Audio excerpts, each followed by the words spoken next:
আসসালামু আলাইকুম ওরহমতুল্লাহি আবরাকাতুহ। আল্লাহ তাআলার দরবারে শুকরগুজার হচ্ছি, শুকরিয়া আদায় করছি যে মহান মালিক আমাদেরকে এখনো পর্যন্ত হায়াত দিয়ে এই পৃথিবীতে বাঁচিয়ে রেখেছেন, যে আল্লাহ তাআলা এই পৃথিবীতে চলাফেরা করার মতো সামর্থ্য দিয়েছেন, শারীরিক ও মানসিকভাবে যে আল্লাহ পাক রব্বুল আলামিন সুস্থ রেখেছেন। যে সময় অনেক মানুষ হসপিটালে, অনেক মানুষ রোগ যন্ত্রণায় কাতরাচ্ছে, ঠিক সেই সময় আল্লাহ তাআলা আমাদেরকে সুস্থতার সাথে পবিত্র কালামে ইলাহি কোরআনুল করিমের সান্নিধ্যে আসার তৌফিক দান করেছেন। এজন্য সেই মহান মনিবের দরবারে কালিমাতু শুকর আদায় করছি। আমরা পড়ছি আলহামদুলিল্লাহ। দুরূদ ও সালাম জানাচ্ছি আমাদের প্রিয় নবী সৈয়দুল মুরসালিন রাহমাতুল্লিল আলামিন সিরাজুম মুনীরা, যেই নবীর সুপারিশ এবং শাফায়াত লাভে ধন্য হয়ে আমরা জান্নাতের অধিবাসী হওয়ার স্বপ্ন দেখি, সেই নবীর প্রতি দরুদ ও সালাম জানাচ্ছি। আমরা পড়ছি সাল্লাল্লাহু আলাইহি ওয়াসাল্লাম। আল্লাহ তাআলার দরবারে আমাদের একান্ত প্রার্থনা, মহান মালিক মেহেরবানি করে আমাদের এই ধারাবাহিক তাফসির শোনাকে আমাদের দুনিয়ার জীবনে বরকত এবং পরকালীন জীবনে আল্লাহ তাআলা মুক্তি ও নাজাতের ওসিলা হিসেবে কবুল করে নিন, সেই কামনা জানিয়ে আমরা আমাদের আজকের তাফসিরের ক্লাস শুরু করছি ইনশাআল্লাহ। আমরা তাফসির শুনছিলাম পবিত্র কুরআনুল কারীমের ৭১তম সূরা, সূরা নূহ থেকে। খুবই ইন্টারেস্টিং একটি সূরা। নূহ আলাইহিস সালাতু ওয়াস সালামের দাওয়াত, তার সম্প্রদায়ের ঘটনা, তার সম্প্রদায়ের তার সাথে ব্যবহার, এ সকল বিষয় এই সূরার মধ্যে উল্লেখিত হয়েছে। আমরা গতদিন ১ থেকে ২০ পর্যন্ত আয়াতের তাফসির শুনেছিলাম। আজকে আমরা ২১ থেকে শেষ পর্যন্ত তাফসির শুনব ইনশাআল্লাহ। আয়াতগুলোর তাফসির শোনার শুরুতে আমরা আয়াতগুলোর অর্থ একটু জেনে নেই। আল্লাহ পাক রব্বুল আলামিন বলছেন, ক্বালা নূহ, ক্বালা মানে বললেন, নূহ বললেন যে রাব্বি, আয় আমার রব, হে আমার রব, হে আমার প্রতিপালক, ইন্নাহুম নিশ্চয়ই তারা, আসাউনি আমাকে অমান্য করেছে। নূহ আলাইহিস সালাতু ওয়াস সালাম বললেন, হে আমার রব, নিশ্চয়ই তারা আমাকে অমান্য করেছে। ওয়াত্তাবাউ এবং তারা অনুসরণ করেছে, মাল্লাম ইয়াজিদহু যে মান লাম ইয়াজিদহু যা তাকে বাড়ায়নি, মালুহু ওয়া ওয়ালাদুহু তার মাল এবং সম্পদ, ইল্লা খাসারা ক্ষতি ব্যতীত। অর্থাৎ যে তারা এমন লোকের অনুসরণ করেছে যাকে তার সম্পদ এবং তার সন্তান ক্ষতি ছাড়া আর কিছুই বৃদ্ধি করেনি। তাহলে আয়াতটির অর্থ হলো, নূহ আলাইহিস সালাতু ওয়াস সালাম বলেছিলেন, হে আমার রব, আমার সম্প্রদায় তো আমাকে অমান্য করেছে এবং অনুসরণ করেছে এমন লোকের যার ধন সম্পদ এবং সন্তান সন্ততি তার ক্ষতি ছাড়া আর কিছুই বৃদ্ধি করেনি। ওয়া মাকারু, ওয়া এবং মাকারু তারা ষড়যন্ত্র করেছে, মাকরান কুব্বারা খুব বড় ষড়যন্ত্র, অতি বড় ষড়যন্ত্র তারা করেছে। ওয়া ক্বালু এবং তারা বলেছে, লা তাযারুন্না তোমরা ছেড়ে দিও না, পরিত্যাগ করো না, আলিহাতাকুম তোমাদের ইলাহদেরকে তোমরা ছেড়ে দিও না, ওয়ালা তাযারুন্না তোমরা ছেড়ে দিও না, ওয়াদ্দাউ ওয়াদকে, ওয়ালা সুআউ সুআকে, ওয়ালা ইয়াগুসা ইয়াগুসকে, ওয়া ইয়াউক এবং ইয়াউককে, ওয়া নাসরা এবং নাসরকে। তারা বলে তারা বলে, তোমরা তোমাদের উপাস্যদের বর্জন করো না, ছেড়ে যেও না, বর্জন করো না ওয়াদ, সোয়া, ইয়াউস, ইয়াউক ও নসরকে। ওয়াকদ আদাল্লু ওয়া এবং কদ আদাল্লু নিশ্চয়ই তারা পথভ্রষ্ট করেছে, কাসীরান অনেককেই তারা পথভ্রষ্ট করেছে। ওয়ালা তাজিদি যালিমিন ওয়ালা তাজিদ বৃদ্ধি করবেন না, যালিমিন জালেমদেরকে, ইল্লা দালালা ক্ষতি ছাড়া আর কোনো কিছু। বস্তুত এই আয়াতের অর্থ হচ্ছে যে বস্তুত তারা অনেককেই পথভ্রষ্ট করেছে, আর হে আল্লাহ আপনি জালিমদের পথভ্রষ্টতা ছাড়া আর কিছুই বাড়াবেন না। আল্লাহ পাক রব্বুল আলামিন এরপর উল্লেখ করেছেন নূহ আলাইহিস সালাতু ওয়াস সালামের সেই কথা যে নূহ আলাইহিস সালাম তাদেরকে আল্লাহর কাছে যে ফরিয়াদ করেছিলেন সেটা আল্লাহ তাআলা উল্লেখ করেছেন। এরপর আল্লাহ তাআলা বলছেন মিম্মা খাতিআতিহিম, তাদের অপরাধ সমূহের কারণে উগরিকু, তাদেরকে ডুবানো হয়েছিল। ফাউদখিলু, এবং তাদেরকে প্রবেশ করানো হয়েছিল নারান, আগুনের মধ্যে। ফালাম ইয়াজিদ, আর বৃদ্ধি করা হয়নি লাহুম, তাদের জন্য মিন দুনিল্লাহ ফালাম তাজিদ, ও সরি, ইয়াজিদ না, এটা ফালাম ইয়াজিদ, ইয়াজিদু, ফালাম ইয়াজিদ, এটা হচ্ছে ইয়াজিদু, অর্থাৎ তারা পায়নি, জাদা থেকে যে তারা পায় নাই, লাহুম, তাদের জন্য মিন দুনিল্লাহ, আল্লাহকে ছাড়া, আনসার, অন্য কোনো কাউকে সাহায্যকারী, আনসার মানে সাহায্যকারী, তারা আল্লাহকে ছাড়া অন্য কাউকে সাহায্যকারী পায় নাই। তাহলে এর অর্থ হচ্ছে যে তাদের পাপের কারণে তাদেরকে ডুবিয়ে দেওয়া হয়েছিল, অতঃপর আগুনে প্রবেশ করানো হলো, আর তারা নিজেদের সাহায্যকারী হিসেবে আল্লাহ তাআলা ছাড়া আর কাউকেই পায়নি। ওয়াকাল, এবং কলা বললেন, নূহ, নূহ বললেন, রব্বি, আয় আমার রব, লা তাদার, আপনি ছেড়ে দেবেন না, পরিত্রাণ দিবেন না, লা তাদার, আপনি ছাড়বেন না, আলাল আরদি, জমিনের উপরে, মিনাল কাফিরিনা, কাফেরদের মধ্য থেকে, দাইয়ারা, কোন গৃহের অধিবাসীকে, কোন গৃহবাসীকে। আর নূহ আলাইহিস সালাতু ওয়াস সালাম বললেন, হে আমার রব, জমিনের উপর কোন কাফিরকেই আপনি আর অবশিষ্ট রাখবেন না। ইন্নাকা, নিশ্চয়ই আপনি, ইন তাজারহুম, যদি তাদেরকে ছেড়ে দেন, ইয়াদিল্লু, তারা পথভ্রষ্ট করবে, ইবাদাকা, আপনার বান্দাদেরকে, ওয়ালা ইয়ালিদু, এবং তারা জন্ম দেবে না, ইল্লা ফাজিরান, পাপাচারী ছাড়া, কাফারা, কাফির ছাড়া, কট্টর কাফির ছাড়া। তাহলে এই আয়াতের অর্থ হচ্ছে, নূহ আলাইহিস সালাতু ওয়াস সালাম আরো বললেন, আপনি যদি তাদেরকে অবশিষ্ট রাখেন তবে তারা আপনার বান্দাদেরকে পথভ্রষ্ট করবে এবং দুরাচারী কাফির ছাড়া অন্য কারো জন্ম দেবে না।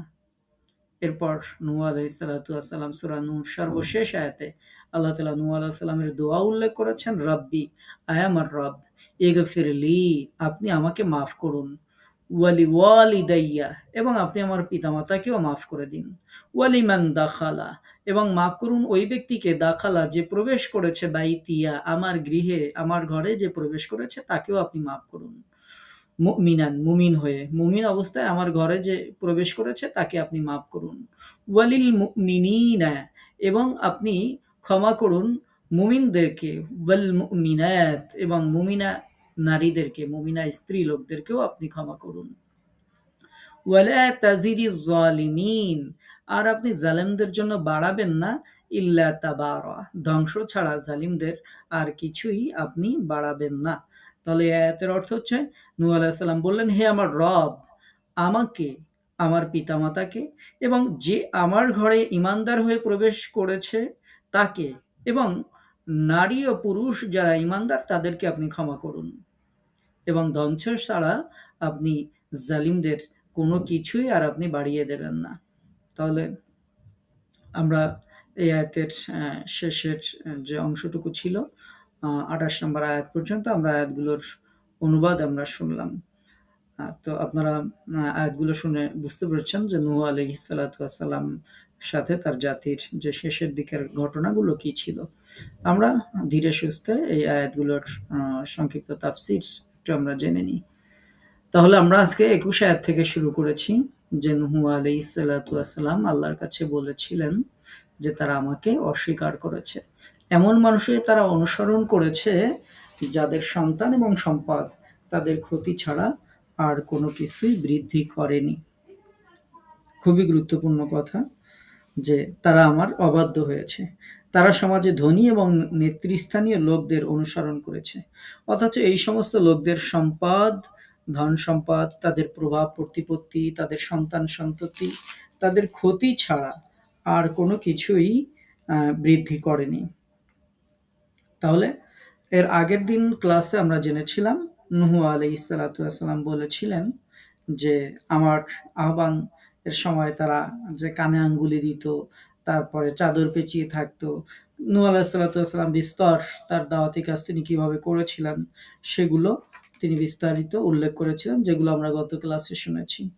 এরপর নূহ আলাইহিস সালাম আল্লাহর কাছে বলছেন, হে রব, আমি এত করে দাওয়াতি কাজ করার পরেও তারা তো আমার অনুসরণ করেই নাই, আবার এমন লোকদের অনুসরণ করেছে যারা পথভ্রষ্ট, নিজেরাও পথভ্রষ্ট, তারা এদেরকে পথভ্রষ্ট করেছে এবং তার সম্পদ, তার সন্তান তাদের ক্ষতি ছাড়া কিছুই বৃদ্ধি করেনি।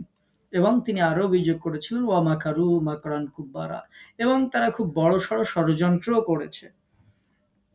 সেই ষড়যন্ত্র হচ্ছে পথভ্রষ্টতার ষড়যন্ত্র, ভয়ানক রকম ষড়যন্ত্র করেছে। এবং তারা বলেছে, ওয়াকালু, তারা বলেছে, লা তাযারুন্না আলিহাতাকুম, তোমরা তোমাদের উপাস্যদের ত্যাগ করো না। ওয়ালা তাযারুন্না ওয়াদ্দা ওয়ালা সুআ ওয়ালা ইয়াগুসা ওয়া ইয়াউকা ওয়া নাসরা। এখানে কয়েকটা মূর্তির কথা উল্লেখ করা হয়েছে, যে তোমরা ওয়াদ, সোয়া, ইয়াউক, তারপরে হচ্ছে ওয়াদ, সোয়া, আহ ইয়াগুস, ইয়াউক, নাসর, ৫ জনের কথা বলা হয়েছে যে তোমরা এদেরকে পরিত্যাগ করো না, ত্যাগ করো না এদেরকে। এভাবে নূহ আলাইহিস সালাতু ওয়াসসালাম তাদের কথা বলেছেন যে ওয়াকাদ আদাল্লু কাসীরা, তারা অনেককেই এভাবে পথভ্রষ্ট করেছে। ওয়ালা তাজিদিজ জালিমিনা ইল্লা দালালা, আর আপনি তাদের জন্য পথভ্রষ্ট ছাড়া আর কোনো কিছু বাড়িয়ে দেবেন না।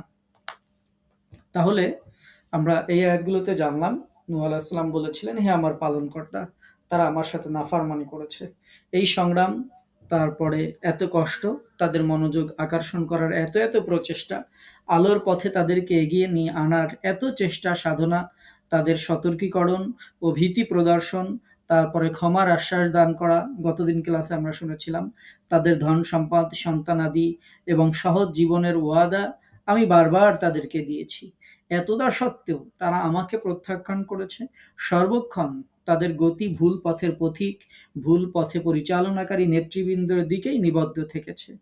তারা তাদের অনুসারীদেরকে ধন সম্পদ, সন্তান সন্ততি প্রাপ্তির ভুল প্রলোভন দিয়ে বরাবরই তারা ধোঁকা দিয়েছে। জাঁকজমকপূর্ণ জীবন, ক্ষমতার লোভ দিয়ে তাদেরকে সেই সব ধোঁকাবাজ নেতারা বশীভূত করে রেখেছে। তাদের মধ্যে এমন ব্যক্তি আছে যার সম্পদ, সন্তান তার ক্ষতি ছাড়া কিছুই বৃদ্ধি করেনি। সেই বিশেষ ব্যক্তি ধন সম্পদ, সন্তান সন্ততির কথা বলে তাদেরকে শুধু ধোঁকাই দিয়েছে, নিজেও ভুল পথে চলেছে, অন্যদেরকেও ভুল পথে চলিয়েছে।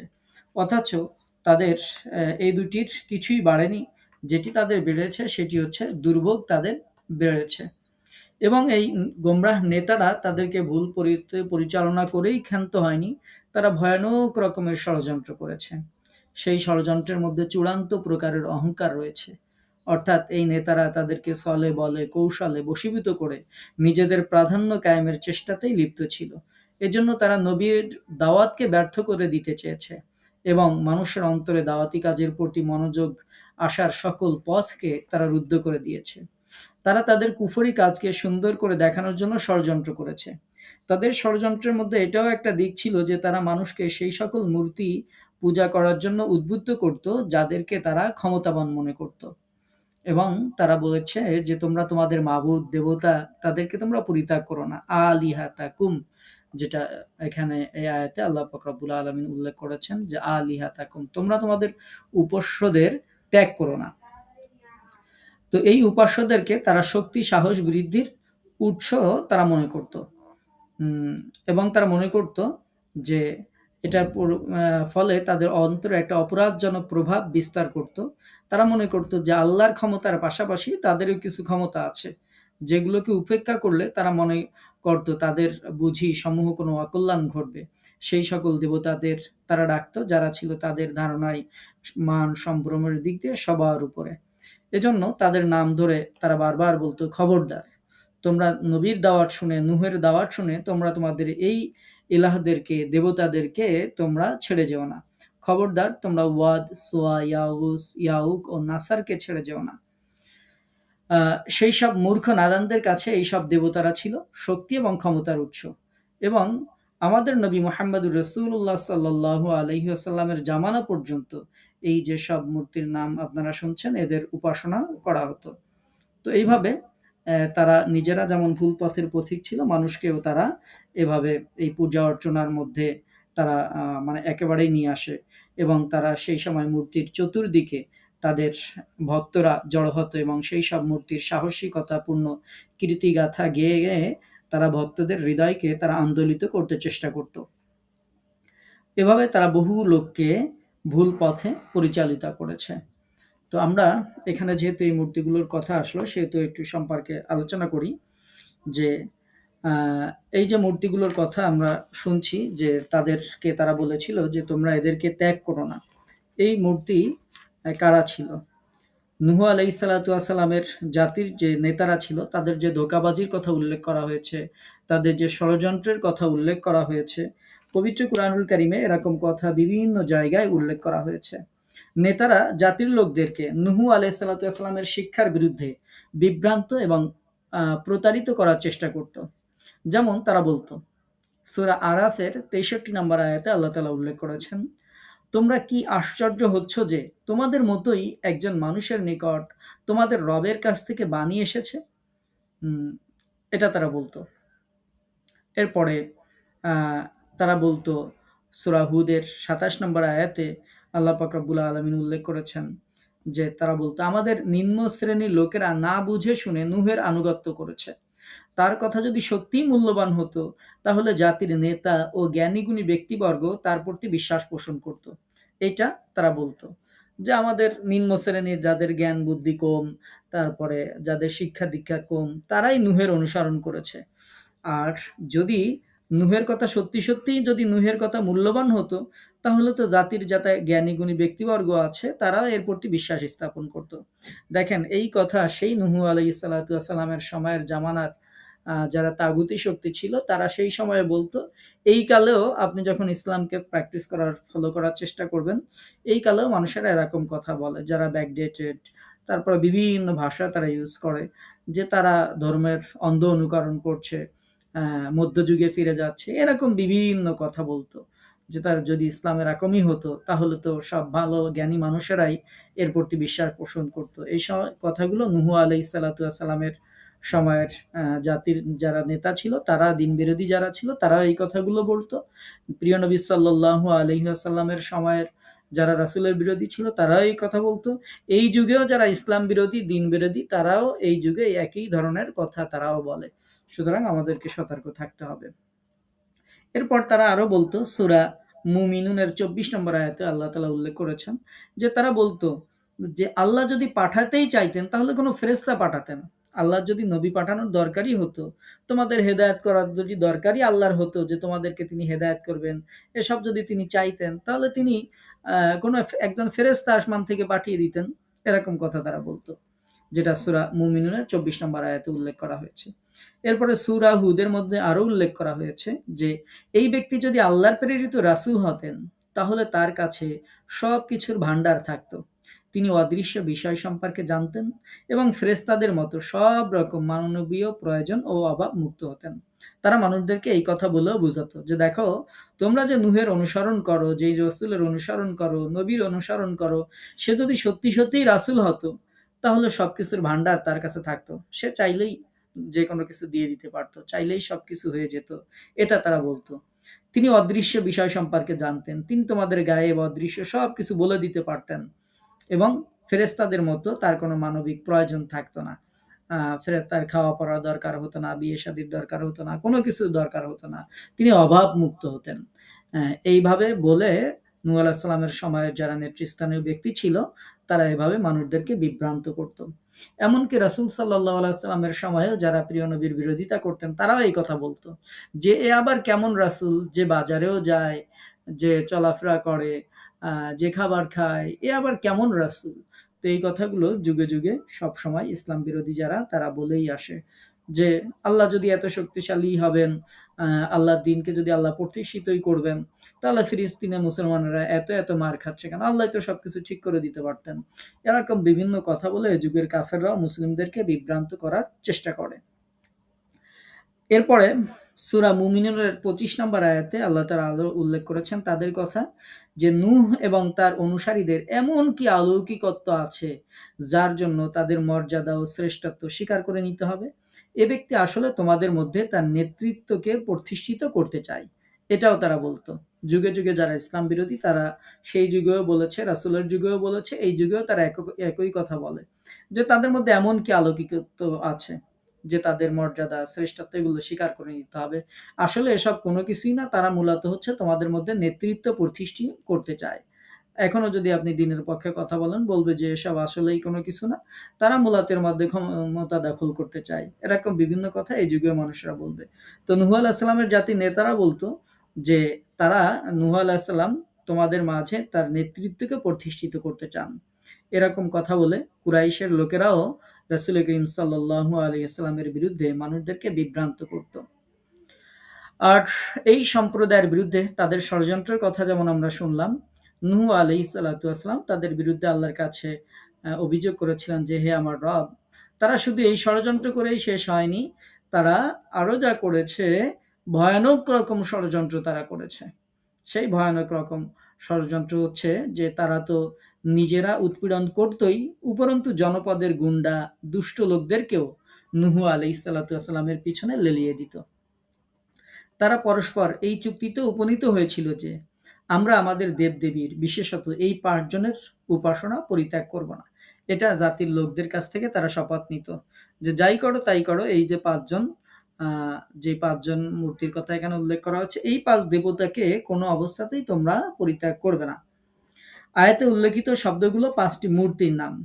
হাদিসে এসেছে, সহিহ বুখারীর বর্ণনায় হাদিস এসেছে যে এই ৫ জন, যেই ৫টা নাম আপনারা এখানে দেখতে পাচ্ছেন, ওয়াদ, তারপরে সুওয়া, ইয়াগুস, ইয়াউক এবং নাসর, যে ৫টা নাম এখানে আপনারা দেখতে পাচ্ছেন, এই ৫টা নাম আয়াতের মধ্যে মূর্তির নাম হিসেবে, দেবতার নাম হিসেবে উল্লেখ করা হয়েছে। কিন্তু এই ৫টা নামের ইতিহাস একটু আপনাদেরকে শোনাই। সহিহ বুখারীর বর্ণনায় উল্লেখ করা হয়েছে, হাদিসে উল্লেখ করা হয়েছে, এই ৫ জন প্রকৃতপক্ষে আল্লাহ তাআলা নেক এবং সৎকর্মপরায়ণ বান্দা ছিলেন। যারা আদম আলাইহিস সালামের পরে, নূহ আলাইহিস সালামের আগে এই ৫ জন মানুষ খুব নেককার, সৎকর্মপরায়ণ, আবেদ বান্দা তারা ছিলেন। তাদের সময়কাল ছিল আদম এবং নূহ আলাইহিস সালাম আমলের মাঝামাঝি। তাদের নেক, ভক্ত ও অনুসারী ছিল। কিন্তু এই ৫ জন মানুষ তাদের ওফাতের পর, অর্থাৎ যখন তাদের মৃত্যু হয়ে গেল, তখন তার ভক্তরা সুদীর্ঘকাল পর্যন্ত এই ৫ জন যাদের কথা এই আয়াতে উল্লেখ করা হয়েছে, এই ৫ জন ব্যক্তির তারা অনুসরণ করত এবং তারা সেভাবেই আল্লাহর ইবাদত বন্দেগী করত। আল্লাহ তাআলা বিধিবিধানের প্রতি আনুগত্য তারা অব্যাহত রাখে।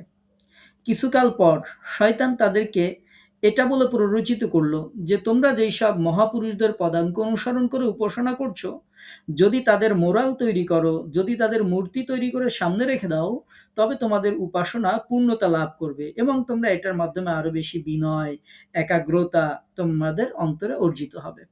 তাহলে দেখেন কোথা থেকে কোথায় নিয়ে যাচ্ছে।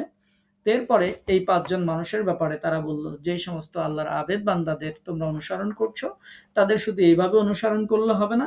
শয়তান বেশ কিছুদিন পরে, কয়েকটা জেনারেশন পরে শয়তান তাদেরকে বলল যে এখন তোমরা এই আবেদ বান্দাদের মূর্তি তৈরি করো, মোরাল তৈরি করো, তৈরি করে সামনে রেখে দাও, তাহলে তোমরা তাদের প্রতি শ্রদ্ধা প্রদর্শন করতে শিখবে, বিনয়, একাগ্রতা তোমাদের অর্জিত হবে। তো তখন তারা শয়তানের ধোঁকা বুঝতে না পেরে এই সমস্ত মহামানুষের প্রতিকৃতি তারা তৈরি করলো এবং তারা যেইখানে উপাসনা করত, প্রার্থনা করত, সেই উপাসনালয়ে তারা এগুলোকে স্থাপন করলো এবং সম্পূর্ণ নতুন এক বংশধর তার স্থলাভিষিক্ত হলো। অর্থাৎ যারা মূর্তি তৈরি করলো তারা যখন মৃত্যুবরণ করার পরে তাদের নেক্সট জেনারেশন যখন চলে আসলো, এবার শয়তান আবার আসলো। শয়তান এসে তাদেরকে বুঝালো যে তোমাদের পূর্বপুরুষদের ইলাহ এবং উপাস্য মূর্তিই ছিল, অর্থাৎ তারা আল্লাহর ইবাদত করতো না। প্রকৃতপক্ষে এইখানে এই যে মূর্তিগুলো রাখা আছে, তোমাদের পূর্বপুরুষরা প্রকৃতপক্ষে এই মূর্তিগুলোরই তারা উপাসনা করত। তো এখান থেকে মূলত পৃথিবীতে এই প্রতিমা পূজার সূচনা হয়ে গেল, যেটা সহিহ বুখারীতে উল্লেখ করা হয়েছে। তো উপরোক্ত ৫টি মূর্তির মাহাত্ম্য তাদের অন্তরে সর্বাধিক প্রতিষ্ঠিত ছিল, বিধায় তাদের নাম বিশেষভাবে এই সূরাতেও উল্লেখ করা হয়েছে। অর্থাৎ এই ৫ জন মানুষ তারা আবেদ বান্দা ছিলেন, তারপরে যাদের অনুসরণ করে মানুষেরা আল্লাহর ইবাদত বন্দেগী করত, তাদের ভক্তবৃন্দরা তাদের অনুসরণ করতেন। তাদের ওফাতের পরেও কয়েকটা জেনারেশন পরে শয়তান এসে বলল যে এইভাবে তাদেরকে অনুসরণ করলে হবে না, তাদের মূর্তি বানাইতে হবে, তোমাদের উপাসনালয়ে রেখে দাও, তাহলে তাদের প্রতি ভক্তি শ্রদ্ধা বাড়বে। এরপরে দুই একটা জেনারেশন পরে তারা শয়তান এসে বুঝালো যে তোমাদের পূর্বপুরুষ যারা ছিল তারা মূলত এই মূর্তিগুলোরই উপাসনা করত। এভাবে এই যে ওয়াদ, সুয়া, ইয়াউস, ইয়াউক এবং নাসার, তাদের মূর্তি পূজা পৃথিবীতে শুরু হয়ে গেল এবং এটাই ছিল পৃথিবীতে সর্বপ্রথম মূর্তি পূজা। তো নূহ আলাইহিসসালামের কওমের উপাস্যদের দেবদেবীদের মধ্য থেকে এখানে যেসব দেবদেবীর নাম উল্লেখ করা হয়েছে, পরবর্তীকালে মক্কাবাসীরা যাদের পূজা শুরু করেছিল এবং ইসলামের প্রাথমিক যুগে আরবের বিভিন্ন স্থানে তাদের মন্দিরও বর্তমান ছিল। তো এখন আপনারা প্রশ্ন করতে পারেন যে উস্তাদ, নূহ আলাইহিসসালামের প্লাবনের সময় তো এইসব উপাসনায় ধ্বংস হয়েছিল, তাহলে আবার নতুন করে কিভাবে চালু হলো? তো এটা অসম্ভব নয় যে মহাপ্লাবনে যেসব লোক রক্ষা পেয়েছিল, পরবর্তী বংশধরগণ তাদের মুখ থেকে নূহ আলাইহিসসালামের জাতির প্রাচীন উপাস্য দেবদেবীদের নাম তারা শুনেছিল এবং পরে তাদের বংশধরদের নতুন করে যখন জাহিলিয়াত তাদের বংশধরদের মধ্যে ছড়িয়ে পড়ে, তখন আবার তারা সেই সব দেবদেবীর প্রতিমা তৈরি করে তাদের পূজা অর্চনা শুরু করেছিল। তো এ ব্যাপারে বিস্তারিত উল্লেখ করা আছে আত-তাহরির ওয়াত তানবীর গ্রন্থে, বিস্তারিত এ ব্যাপারে উল্লেখ করা আছে। আমরা এর সাথে একটু উল্লেখ করতে চাই যে প্রিয় নবী সাল্লাল্লাহু আলাইহি ওয়াসাল্লাম যখন এসেছিলেন, তখন আমরা শুনলাম যে পৃথিবীতে তখনও এই সমস্ত মূর্তির উপাসনা করা হতো। তার মধ্যে ওয়াদ, যেটা প্রথমে এই যেটি ওয়াদ, এই ওয়াদ ছিল কুদা গোত্রের বনি কালব শাখার উপাস্য দেবতা, অর্থাৎ তারা এটার উপাসনা করত। তারপরে দাওমাতুল জন্দল নামক স্থানে তারা এটির বেদি তারা স্থাপন করেছিল। তারপরে ২ নম্বর হচ্ছে সোয়া। এই সোয়া যেই দেবতার নাম, মানে যেইটা উল্লেখ করা হয়েছে, এটার উপাসনা করত হুজাইল গোত্র, এবং হুজাইল গোত্র তাদের গোত্রের দেবী হিসেবে এই উপাসনা করত। এরপরে উল্লেখ করা হয়েছে ইয়াগুস। এই ইয়াগুস ছিল সাবার নিকট জুরুফ নামক স্থানে বনি গাতিফ নামক একটা গোত্র ছিল। সেই বনি গাতিফ গোত্র এই ইয়াগুসের দেবতার উপাসনা করত। এরপরে উল্লেখ করা হয়েছে ইয়াউক।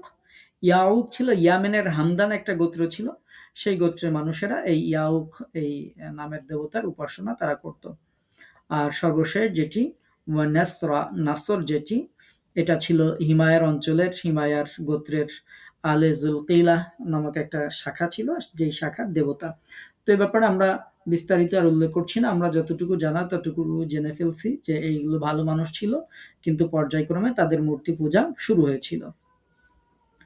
তো তারা যখন এই মূর্তি পূজা উপাসনা করত এবং তারা যারা নেতৃস্থানীয় ছিল তারা বুঝাইতো যে তোমরা কখনোই এদেরকে ত্যাগ করো না, এরকম ভাবে বিভিন্ন ভাবে তারা যখন বুঝাইতে লাগলো, তো এরপর নূহ আলাইহিসসালাতু ওয়াসসালাম অন্যদিকে দাওয়াত দিয়ে যাচ্ছিলেন, কিন্তু নূহ আলাইহিসসালাতু ওয়াসসালামের দাওয়াতে কোনো কাজই যখন আর হচ্ছিল না, নূহ আলাইহিসসালাতু ওয়াসসালাম তখন আল্লাহর কাছে বলেছিলেন যে নূহ আলাইহিস সালাম তাদের জন্য যে বদদোয়া করেছিলেন সেটা আল্লাহ তাআলা উল্লেখ করেছেন যে নূহ আলাইহিস সালাম তাদেরকে বলেছিলেন ওয়াকাদ আদাল্লু কাসীরা, হে আমার রব, তারা বহু মানুষকে তারা পথভ্রষ্ট করেছে।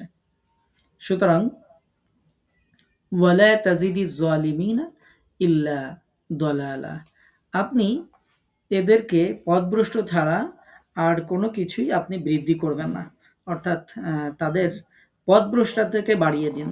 এখন আপনাদের অন্তরে প্রশ্ন জাগতে পারে যে নূহ আলাইহিসসালাতু ওয়াসসালাম একজন নবী ছিলেন, যার দায়িত্ব ছিল যে তার জাতিকে সৎ পথ প্রদর্শনের জন্য দোয়া করা, কিন্তু নূহ আলাইহিস সালাম কেন বদদোয়া করলেন? নূহ আলাইহিস সালাম কেন সৎ পথের পরিবর্তে বললেন যে পথভ্রষ্টাটাকে আরো বাড়িয়ে দিন? এই দোয়া নূহ আলাইহিস সালাম কিভাবে করলেন?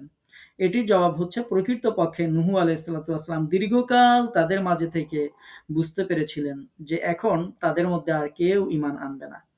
সেই মতে পথভ্রষ্টতা ও কুফরির উপর তাদের মৃত্যু নিশ্চিত ছিল। নূহ আলাইহিসসালাম এজন্যই তাদের পথভ্রষ্টতাকে বাড়িয়ে দেওয়ার দোয়া করলেন, যাতে অতি সত্বর, অতি দ্রুতই তারা অতি দ্রুতই তারা ধ্বংস হয়ে যায়। এবং নূহ আলাইহিসসালাতু ওয়াসসালামের বদদোয়া শুধু এখানেই শেষ হয়েছিল তা নয়। নূহ আলাইহিসসালাতু ওয়াসসালাম বলেছিলেন যে তাদের পথভ্রষ্টার থেকে বাড়িয়ে দেবেন। তো আল্লাহ পাক রব্বুল আলামিন সাথে সাথে উল্লেখ করেছেন যে তাদের পাপের কারণে তাদেরকে ডুবিয়ে দেওয়া হয়েছিল, ফাউদখিলু নারান, এবং জাহান্নামে প্রবেশ করানো হয়েছিল। ফালাম ইয়াজিদু ওয়ালাহুম মিন দুনিল্লাহি আনসারা, এবং সেখানে আল্লাহ ছাড়া আর কাউকে তারা সাহায্যকারী হিসেবে তারা পায় নাই। অর্থাৎ সেখানে আল্লাহ ছাড়া অন্য কাউকে সাহায্যকারী হিসেবে তারা পায়নি। তো নূহ আলাইহিসসালামের জাতির প্রতি আল্লাহ পাক রব্বুল আলামিন যে শাস্তি দিয়েছিলেন, তো সেটি আল্লাহ তাআলা উল্লেখ করেছিলেন যে নূহ আলাইহিসসালামের দোয়ার শেষ অংশে আসার পূর্বেই দুনিয়া এবং আখিরাতে তাদের যে শাস্তি, সেই শাস্তির বিবরণ আল্লাহ তাআলা উল্লেখ করেছেন যে তাদের অপরাধের কারণে তাদেরকে ডুবিয়ে মারা হলো, তাদেরকে দোজখে প্রবেশ করিয়ে দেওয়া হলো। তাদের গুনাহ ছিল তাদের ইচ্ছাকৃত অপরাধ, তাদের অহংকার, তাদের নাফরমানির কারণে তাদেরকে ডুবিয়ে মারা হলো, জাহান্নামে প্রবেশ করিয়ে দেওয়ার ব্যবস্থা করা হলো। তো আরবি ভাষায় এখানে যে ফাউদখিলু উল্লেখ করা আছে, যে অতএব বা তাদেরকে ডুবিয়ে মারা মানে প্রবেশ করানো হলো জাহান্নামে। তো এর দ্বারা বোঝা যায় যে খুব অল্প সময়ের ব্যবধানে তাদেরকে জাহান্নামে ঢুকিয়ে দেওয়া হয়েছে। তো একটার পর একটা ঘটনা যখন সংঘটিত হয় সেটা ফা দিয়ে বর্ণনা করা হয়, অর্থাৎ তাদেরকে এই যে ডুবিয়ে মারা হয়েছে এবং জাহান্নামে প্রবেশ করানো হবে, মাঝখানে কবরের যে সময়টুকু থাকবে সেটুকু আল্লাহর কাছে, আল্লাহর বিবেচনায় সেটা খুবই কম, মহাকালের বিবেচনায় সেটা খুবই অল্প সময়, এবং সেখানে তারা আল্লাহ ব্যতীত আর কাউকে সাহায্যকারী হিসেবে পেল না। তাদের দুনিয়াতে যে ধন সম্পদ, সন্তান সন্ততি, ক্ষমতা, দেবতা যা কিছু ছিল, কোনো কিছুই তাদের আর কোনো কাজে আসলো না। এই আয়াত দুটোতেই সেই সব অহংকারী, সীমালঙ্ঘনকারী, নাফরমান, হঠকারী, অপরাধ প্রবণ জাতির চরম পরিণতি সম্পর্কে আল্লাহ পাক রব্বুল আলামিন উল্লেখ করেছেন যে নূহ আলাইহিসসালামের দোয়ার ফলে তাদেরকে ডুবিয়ে মারা হলো এবং তারা ধ্বংস হলো। তাদেরকে শুধু দুনিয়াতে ডুবিয়ে মারা হলো তা না, পরকালে তাদেরকে কঠিনতর শাস্তি জাহান্নামে প্রবেশ করিয়ে দেওয়া হলো। এরপর নূহ আলাইহিসসালাম দুনিয়ার শাস্তির মাধ্যমেই তাদের শাস্তি শেষ হয়ে গেল না, বরং এরপরে তাদের আরো শাস্তি শুরু হয়ে গেল। নূহ আলাইহিসসালাম কি করলেন? নূহ আলাইহিসসালাম এরপর আবার আল্লাহর কাছে দোয়া করলেন। ওয়াকাল, তিনি বললেন, নূহুর রব, নূহ বললেন, রব, আয় আমার রব, লা তাজার আলাল আরদি মিনাল কাফিরিনা দাইয়ারা, এই পৃথিবীতে কাফেরদের একটা ঘরও এই জমিনের উপর আপনি রেহাই দিবেন না। অর্থাৎ এক ঘর কাফেরকেও, একজন কাফেরকেও আপনি বাঁচিয়ে রাখবেন না। নূহ আলাইহিসসালাম এভাবে দোয়া করেছিলেন যে হে রব, আপনি এই পৃথিবীতে, এই জমিনের উপরে আপনি এক ঘর কাফেরকেও বাঁচিয়ে রাখবেন না। তাহলে এটাও ছিল নূহ আলাইহিসসালামের তাদের বিরুদ্ধে যে বদদোয়া, তার অন্যতম আরেকটি দোয়া, যার কারণে এই মহাপ্লাবন হয়েছিল। জমিনে বিচরণকারী কোনো কাফেরকে রেহাই দিবেন না, আপনি জমিনের বুকে কোনো কাফেরকে অবশিষ্ট রাখবেন না। তো এই এত বড় বদদোয়া নূহ আলাইহিসসালাম তখনই করেছিলেন। আল্লাহ তাআলা সূরা হুদের ৩৬ নম্বর আয়াতে উল্লেখ করেছেন যে যখন আল্লাহ পাক রব্বুল আলামিন নূহ আলাইহিসসালামকে জানিয়ে দিলেন যারা ঈমান এনেছে তারা ছাড়া আপনার সম্প্রদায়ের আর কেউ ঈমান আনবে না। এই কথা যখন নূহ আলাইহিসসালামকে জানিয়ে দেওয়া হলো যে এবং কাজেই তারা যা করে এজন্য আপনি দুঃখিত হবেন না, আল্লাহ তাআলা যখন জানিয়ে দিলেন যে আর কেউ ঈমান আনবে না, তখন নূহ আলাইহিসসালাম আরো কঠিন জোরে সোরে এই দোয়া করেছিলেন, আল্লাহ, এই পৃথিবীতে কোনো কাফেরদের কোনো ঘরকে আপনি আর ধ্বংস না করে বা কোনো কাফেরকে আপনি আর বাঁচিয়ে রাখবেন না। তো নূহ আলাইহিসসালাম তখন এই বদদোয়া করেছিলেন। এবং কেন এই বদদোয়া নূহ আলাইহিসসালাম করেছিলেন সেটার কারণ তিনি উল্লেখ করছেন যে নূহ আলাইহিসসালাম সেই যে দীর্ঘ ৯৫০ বছর তিনি যে প্রচেষ্টা করেছিলেন, এরপরে তিনি যে বিফল হয়ে গেলেন তাদের এই যে পাপাচারিতার কারণে, হঠকারিতার কারণে, জুলুমের কারণে, নির্যাতনের কারণে, তো এই অবস্থা থেকে মুক্তি পাওয়ার জন্য এই পৃথিবীর একটা গোসল প্রয়োজন ছিল। নূহ আলাইহিসসালাম সেই গোসলের ব্যবস্থা করেছিলেন। আমরা যখন ক্লান্ত হয়ে যাই, শ্রান্ত হয়ে যাই, অপবিত্র হয়ে যায়, তখন গোসল করে যেমন পবিত্র হই, নূহ আলাইহিসসালামের জাতি এত বেশি অপরাধ করেছিল যে গোটা পৃথিবীর একটা গোসলের প্রয়োজন ছিল। আল্লাহ পাক রব্বুল আলামিন নূহ আলাইহিস সালামের সেই কথা উল্লেখ করেছেন। নূহ আলাইহিস সালাম এই পৃথিবীর গোসলের জন্য দোয়া করেছিলেন। যার ফলশ্রুতিতে পৃথিবীকে আল্লাহ পাক রব্বুল আলামিন প্লাবন দিয়ে গোসল করিয়ে পুনরায় আবার এই পৃথিবীতে তাওহীদ প্রতিষ্ঠা করেছিলেন, যেটা নূহ আলাইহিস সালাতু ওয়াসসালাম যেটা চাচ্ছিলেন, যেই জন্য তিনি দাওয়াত দিচ্ছিলেন।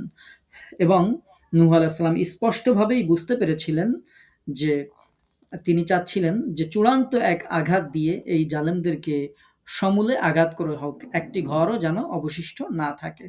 নূহ আলাইহিস সালাম বুঝেছিলেন যে যদি তারা অবশিষ্ট থাকে তাহলে তারা এই দিনের কাজে আবারও বাধা সৃষ্টি করবে এবং শিরক রূপী যে সংক্রামক ব্যাধি এটা অন্য মানুষদের মধ্যেও প্রবেশ করবে। নূহ আলাইহিস সালাম এটা বুঝেছিলেন, এজন্যই তিনি আল্লাহর কাছে দোয়া করেছিলেন, হে রব, এই পৃথিবীতে কাফেরদের কোনো ঘরকে আপনি অবশিষ্ট রাখবেন না। আবার তিনি বললেন, ইন্নাকা ইন তাজারহুম, হে আমার রব, যদি আপনি তাদেরকে ছেড়ে দেন, কাউকে যদি আপনি বাঁচিয়ে রাখেন, যদি ছেড়ে দেন, ইউদিল্লু ইবাদাক, তাহলে তারা আপনার বান্দাদেরকে পথভ্রষ্ট করে ফেলবে। ইবাদাকা বলা হয় মুমিন বান্দাদেরকে, যেমন ইবাদিকা সালিহিন, আপনার মুমিন বান্দারা, ওয়া ইবাদুর রহমান, রহমানের বান্দারা।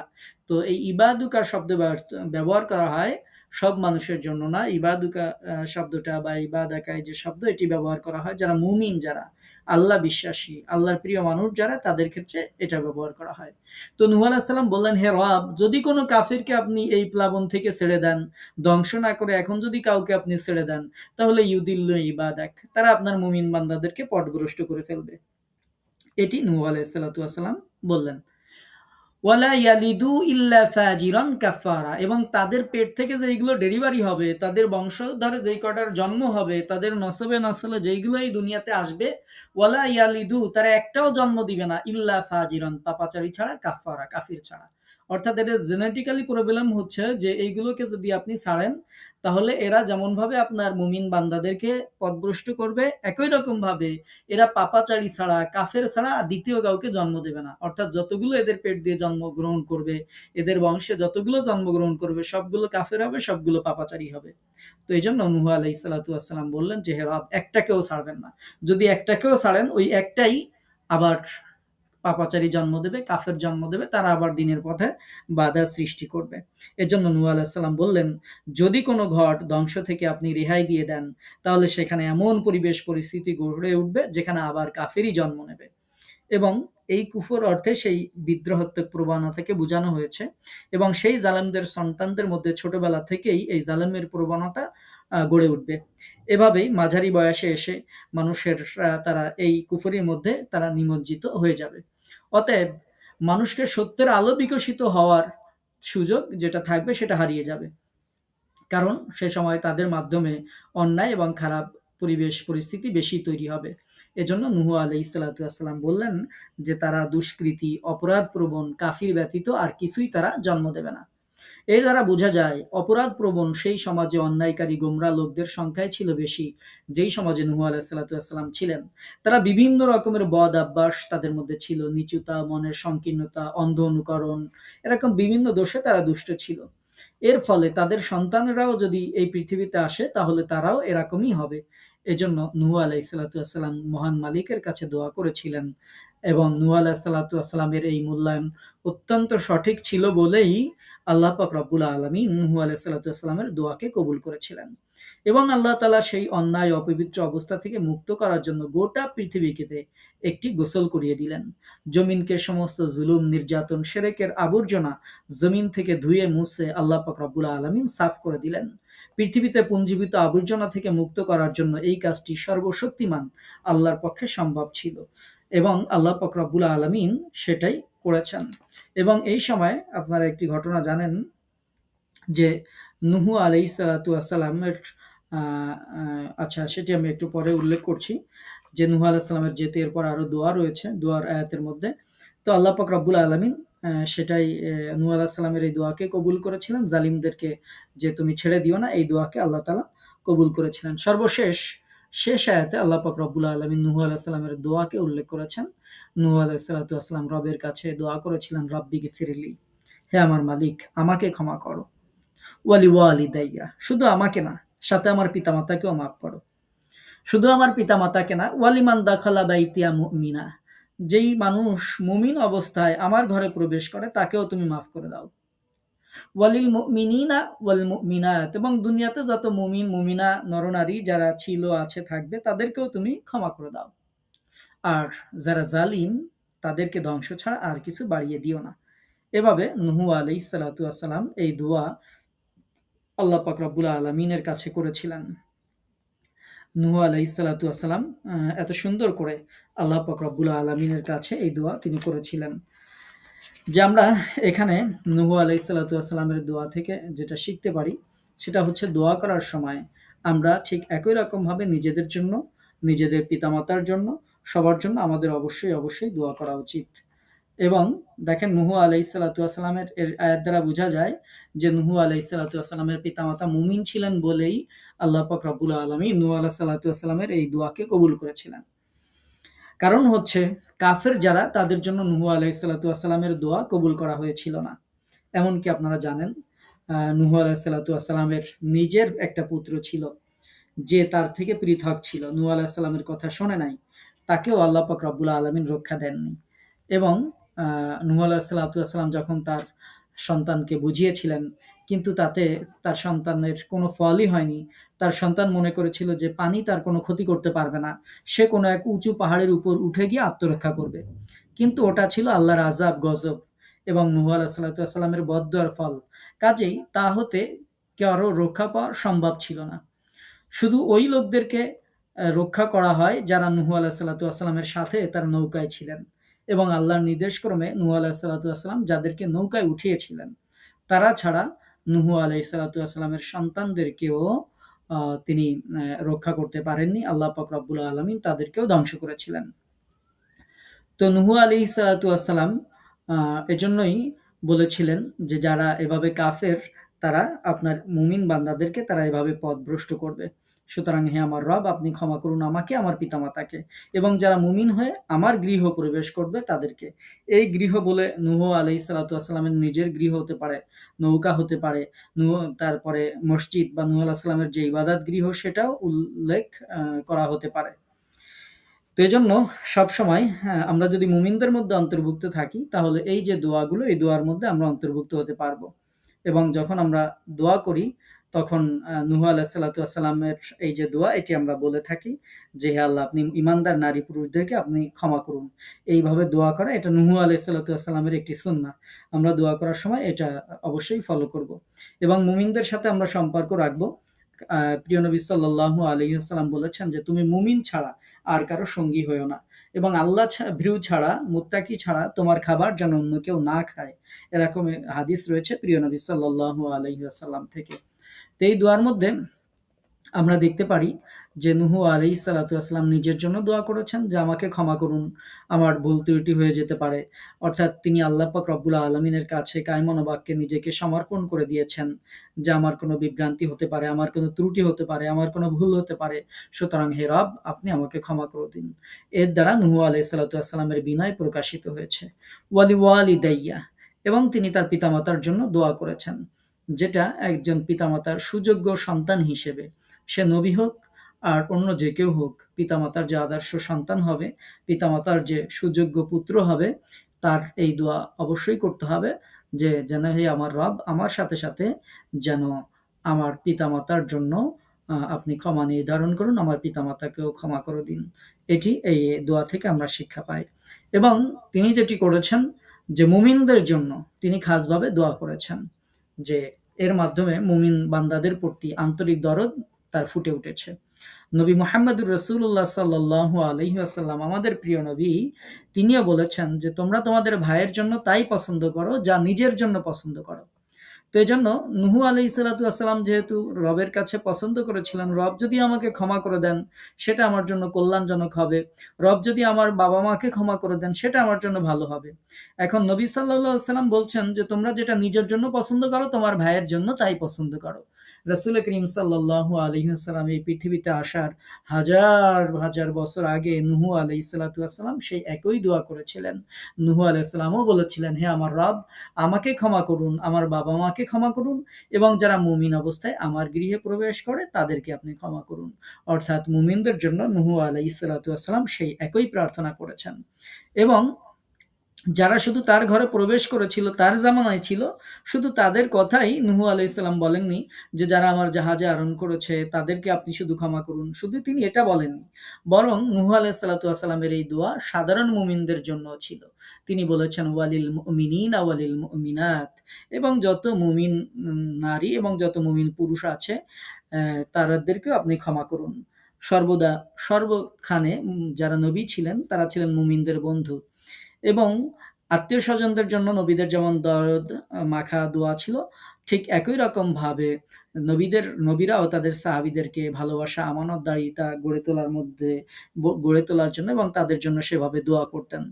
এবং এক মুমিন আরেক মুমিনের জন্য এভাবে আমাদেরকে দোয়া করার শিক্ষা দেওয়া হয়েছে। নূহ আলাইহিস সালাতু ওয়াস সালামের দোয়া আল্লাহ পাক রব্বুল আলামিন কুরআনুল কারীমে উল্লেখ করার মাধ্যমে আল্লাহ পাক রব্বুল আলামিন আমাদেরকে শিখিয়েছেন যে আমরা দোয়া করার সময় এভাবে পৃথিবীতে যত মুমিন নরনারী যারা আগে ছিল, বর্তমানে আছে, ভবিষ্যতে আসবে, সবার জন্য আমরাও এভাবে দোয়া করব। এবং নূহ আলাইহিস সালাতু ওয়াস সালাম সর্বশেষ আবার বদদুয়া দিয়ে তার দোয়াকে সমাপ্ত করেছেন, যেটা আল্লাহ তাআলা উল্লেখ করেছেন, ওয়ালা তাজিদিজ জালিমিনা ইল্লা তাবারা। কিন্তু আমি এই যে দোয়া করলাম মুমিনদের জন্য, আমার পিতামাতার জন্য, আমার জন্য, সেই সাথে কাফেরদের জন্য, জালেম যারা তাদের জন্য বদদোয়া করি যে তাদের ধ্বংস ছাড়া আপনি আর কিছু বাড়িয়ে দেবেন না। অর্থাৎ যখন তিনি জানতে পারলেন যে তারা হেদায়েত প্রাপ্ত হবে না, তখন নূহ আলাইহিস সালাতু ওয়াস সালাম এই ধ্বংস বৃদ্ধি কামনা করেছিলেন যেন তারা অতি দ্রুত ধ্বংস হয়ে যায়। এবং আল্লাহ পাক রব্বুল আলামিন তার এই দোয়াকে কবুল করেছিলেন। সম্মানিত উপস্থিতি, আমরা আজকের তাফসীর নূহ আলাইহিস সালাতু ওয়াস সালামের দাওয়াতি জীবনের শেষ পর্যায়টি, এই সূরার শেষ অংশ আজকে শুনলাম। আজকের আমরা খুব সুন্দর একটি দোয়া আমরা শিখলাম। যখন আমরা দোয়া করব নিজের জন্য, পিতামাতার জন্য, সমস্ত মুমিনদের জন্য আমরা আল্লাহর কাছে প্রার্থনা করব। আল্লাহর কাছে দোয়া করব যেন আমরা মুমিনদের মধ্যে থাকতে পারি।